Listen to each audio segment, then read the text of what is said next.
నమస్తే, welcome to Lakshmi TV Telugu. నేను మీ శృతి. Today news updates.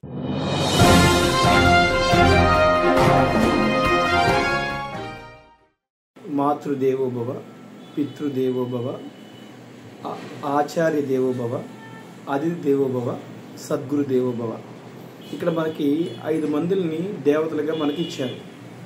ఎందుకు ఇచ్చారంటే తల్లి జన్మాన్ని ఇస్తుంది, తండ్రి ఆ జన్మాన్ని పోషిస్తారన్నమాట. మనం పుట్టిన తర్వాత తండ్రి ఆ జన్మానికి మనం గొప్పగా కావడానికి తండ్రి అనే వ్యక్తి మనల్ని గొప్పవాడిని చేస్తారు. అంటే అందుకని తల్లి తండ్రులు జన్మానికి కారణం కాబట్టి మాతృదేవో పితృదేవోభవ. ఇక ఆచార్య దేవోభవ అంటే సమాజంలో ఏ విధంగా జీవించాలి, ఎటువంటి వ్యాపారం చేయాలి, ఎటువంటి ఉద్యోగం చేయాలి, ఎటువంటి క్రియ చేయాలి నేర్పించేది ఆచార్యులు కాబట్టి వాళ్ళు దేవుళ్ళు. ఇక ముఖ్యంగా అతిథి దేవోభవ అన్నారు. ఎందుకు అతిథి దేవోభవ అంటే తల్లి తండ్రి ఆచార్యులు కొద్ది కాలం ఉంటారు. మనకి 24 ఏళ్ళు, 20 ఏళ్ళు, 24, 25 మన ఉద్యోగం వరకు మాత్రమే ముగ్గురు పనిచేస్తారు.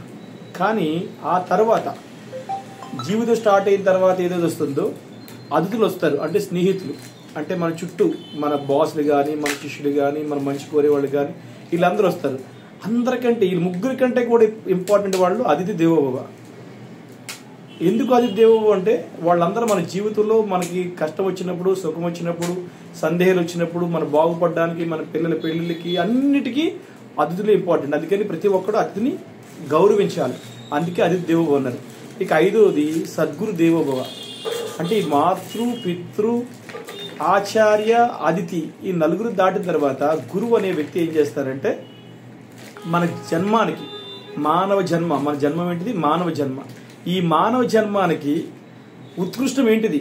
84 లక్షల జీవుల్లోనూ మానవుడు ఏ విధంగా ఉత్తముడు అనేటటువంటి దాన్ని చెప్పడానికి గురువు కావాలి. అందుకే వీర బ్రహ్మేంద్ర ఏం చెప్పారంటే జీవు 84 లక్షల చావు పుట్టకులిక్కడ, ఎవరు చేసేవారు కర్మమును అనుభవించేదక్కడా, మనసు బుద్ధి చిత్తహంకారములనిచిపెట్టండిక్కడ, సత్యలోకము చేరుటకు సదుపాయమున్నది అక్కడ అన్నారు వీరబ్రహ్మం గారు. ఈ మానవ జన్మ చాలా శ్రేష్టమైనది. 84 లక్షల జీవుల్లోనూ ఉత్కృష్టమైనది మానవ జన్మ.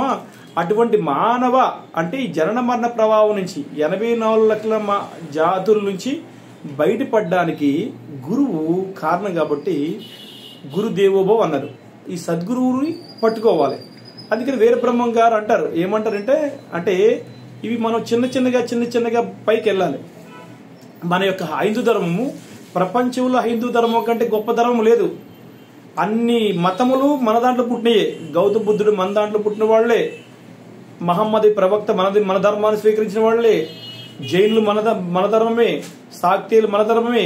ఈ ప్రపంచంలో యావత్ ప్రపంచం యేసు ప్రభు కూడా మన ధర్మాన్ని స్వీకరించినారు. ఎందుకంటే యేసు ప్రభుకి ఎంతమంది శిష్యులు? 12 మంది శిష్యులు. అంటే శిష్యులు ఉన్నారంటే గురువు కదా ఉండాలి. అంటే యేసు ప్రభుకి 12 మంది శిష్యులు ఉన్నారు. 12 మందికి శిష్యులు ఉంటే ఆయన ఏమవుతుంది? గురువే కదా. మరి గురు శిష్యు ధర్మం ఎవరిది? మన ధర్మమే కదా. అలాగే మహమ్మద్ ప్రవక్త కూడా శిష్యులు ఉన్నారు, అంటే మన ధర్మమే కదా. గౌతమ బుద్ధునికి కూడా శిష్యులు ఉన్నారు, అంటే మన ధర్మమే కదా. అందుకని గురు బ్రహ్మ గురు విష్ణు అనే శ్లోకం ఎక్కడి నుంచి? మందే కదా. అందుకని ప్రపంచంలో ఉన్న మతములన్నీ మన మతంలోనే సాకోపశేఖలు. అందుకని మతాలు, మతమన్నది మానవుడే సృష్టించెనురా, జాతి మతాలేవు జగతిలోనురా అంటారు ఒక ఆయన.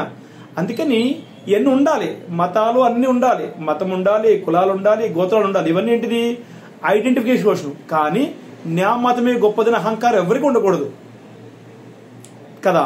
అందుకని ఇక్కడ మన పెద్దలు మన సాంప్రదాయం ఏం చెప్తుందంటే, మరి తండ్రి మీరు చాలా ఉత్తమోత్తమ జన్మ మీది, మీ మానవ జన్మ చాలా ఉత్తమోత్తమైన జన్మ.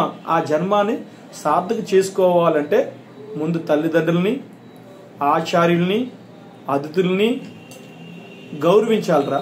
అలా గౌరవిస్తే ఈ జన్మానికి ప్రాముఖ్యత, అసలు నువ్వెవరవని తెలుస్తుంది.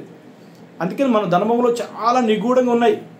ఆ నిగూఢాలను మెల్లమెల్లగా మనం ఆచరించాలంటే ముందు సత్సాంగత్యం చేయాలంటే మంచి వాళ్ళతో మనం తిరగాలి. మనం కూడా మంచి కార్యక్రమాలు చేయాలి. మంచి మీద మంచి, అన్నిటి మీద మంచి ఉండాలి. మంచి కామము, మంచి క్రోధము, మంచి మోహము, మంచి మదము, మంచి మాత్సర్యం, అంటే ప్రతి ముందు మంచి ఉండాలి. ఆ మంచి ఎప్పుడైతే ఉంటుందో మనము దేవునికి దగ్గర అవుతాం. నువ్వెవరివి? దేవుడివి. ప్రతి మనిషి దేవుడే. మానవుడంటే జనన మరణ ప్రభావం దాటేవాడు అర్థం. అంటే ప్రతి మానవుడు, ప్రతి స్త్రీమూర్తి, ప్రతి పురుషుడు దైవాంశ సంబుతులే. దానికి గల కారణము మానవుడే మాధవుడు, నరుడే నారాయణుడు. నేనేం చెప్పట్లే విషయాన్ని, మన పెద్దలు చెప్పారనమాట. అందుకని మనం అంత గొప్ప జన్మలు పుట్టినందుకు ఈ దేశము ప్రపంచ దేశాలకు ఆదర్శం కావాలంటే మనమంతా దైవాంశ సంబుతులమని మనం ఎరగాలి.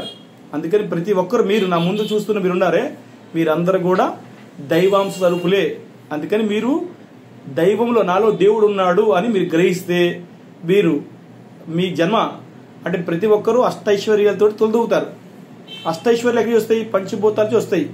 మనం ఏ రోజైతే పంచభూతాలు పూజిస్తామో, భూమాత నమస్కారం చేస్తామో, జలమాతకు నమస్కారం చేస్తామో, అగ్నిదేవునికి నమస్కారం చేస్తాము, వాయుదేవునికి నమస్కారం చేస్తాము, ఆకాశాన్ని నమస్కారం చేస్తాము, అలా పంచభూతాలను మనం ఎప్పుడైతే పూజిస్తామో ఆ పంచభూతంలో ఉన్నటువంటి అష్టైశ్వర్యాలు ప్రతి ఇంట్లో ఉంటాయి. అందుకని మీరందరూ ధర్మాన్ని కాపాడండి.